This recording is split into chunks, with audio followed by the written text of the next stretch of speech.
You ever feel that prickling chill when a story is barreling toward a showdown, but every headline just dances around the truth, leaving Detroit fans hanging by a thread?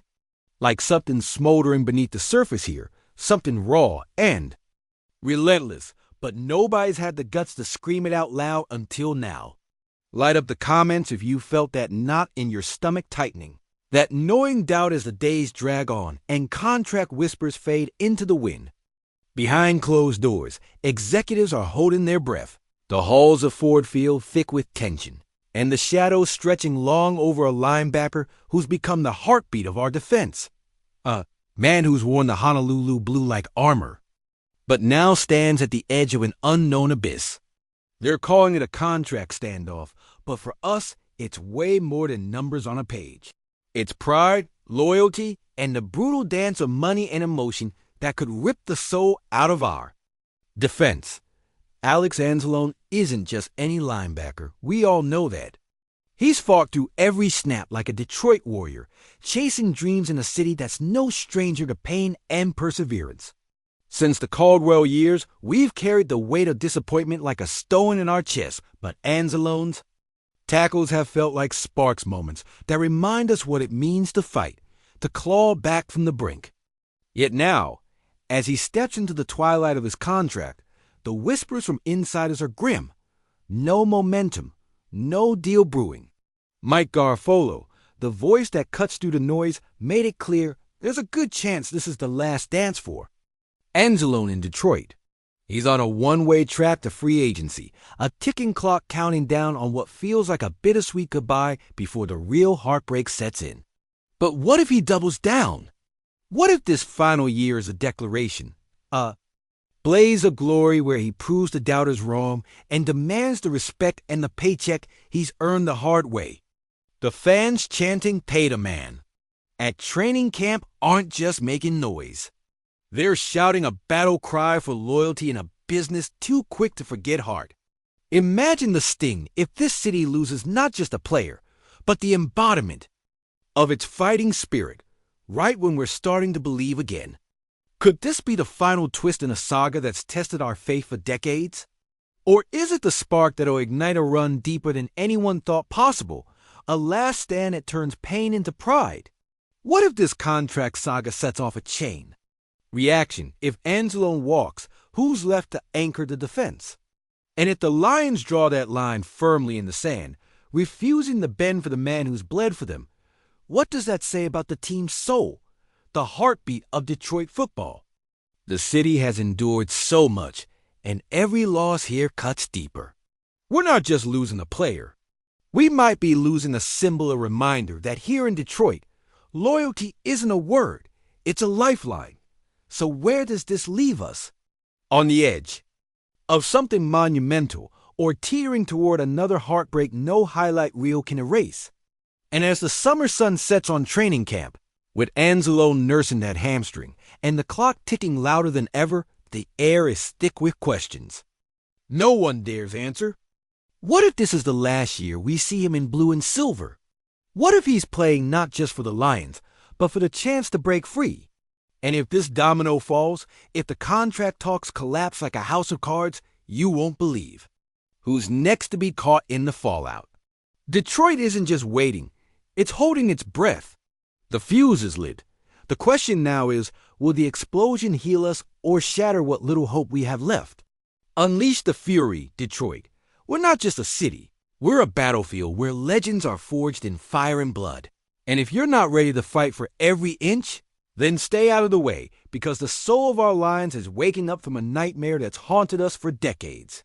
For years, we've watched stars burn out like Calvin Johnson walking away with tears in his eyes, Sanders dropping the clarion call to stay, Caldwell's firing leaving scars deeper than the cracks in Ford Field. We felt the sting of 0 to 16, the shame of relentless heartbreak etched into our bones, and yet here we are again, believing in a team that's been battered but not broken, fighting to climb out of the ashes. And now, this contract cry, Anzalone, the heart and soul of our linebacker corps, standing on the precipice of exile while the league watches, hungry for our weakness, waiting to pounce. Think about it. His story is woven into every victory, every fourth-quarter stop when the game hung by a thread. He's been the Grim Reaper for opposing offenses, a symbol of grit that refuses to die, yet the front office? They're playing a dangerous game, tossing around numbers that threaten to silence that warrior, and every Detroit fan feels that gnawing pit grow deeper. The locker room whispers are shifting from hope to dread, staff eyes shifting nervously, knowing he's not just a player but a symbol of our rebuild, a living testament that loyalty still runs deep here, despite the business of football bleeding through the cracks. What if this is bigger than just a contract dispute? What if Anzalone'S stand echoes a larger, unspoken truth that the city's patience is razor thin, that loyalty stretches only so far before the cold calculus of dollars and cents takes over, leaving the grit and heart of Detroit behind? Like an afterthought?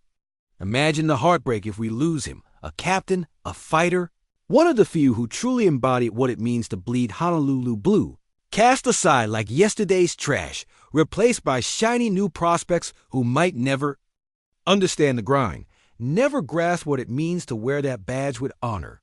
Think about the history, the sacrifices that forged this team, Barry Sanders' silent exit, the forsaken promise after the wild card collapse.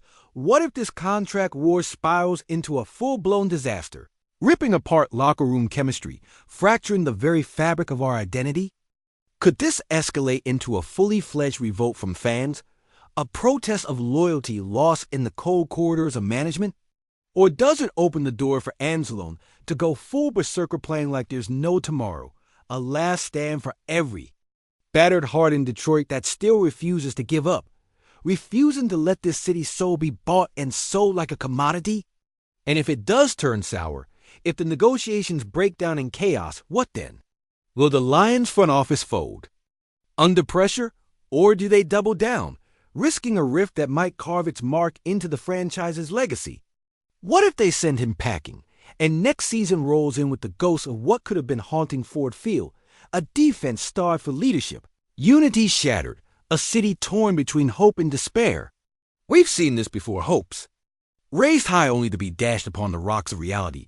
So who's to say this isn't merely another chapter in the long, gritty saga of Detroit football bleeding into chaos?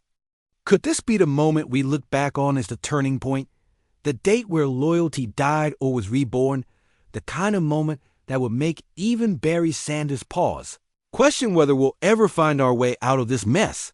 The summer. Winds are silent now, but the whispers inside Ford Field are deafening, a ticking time bomb counting down, begging for an explosion that could either explode into a new era of pride or shatter everything we fought for, leaving Detroit broken and desperate once more. So I ask you, what's the real price of loyalty in this league? When do you draw the line between fighting for your city and selling your soul? And as Anzalone limps through training camp, clutching that hamstring, knowing he might not get another shot, the deafening question echoes louder than ever. What if the last time we see him in Honolulu, blue is the day the big contract talks implode? And the fallout isn't just a handful of free agents, but a seismic shift shaking every corner of the Detroit football universe? Will history remember him as the lion who roared defiantly, or the one who was just another pawn in the ruthless game of power? Because make no mistake, this battle isn't over, and the future of Detroit's heart hangs precariously on the edge. So tell me, does the flame burn bright enough to ignite a revolution? Or are we already watching the beginning of our greatest heartbreak yet?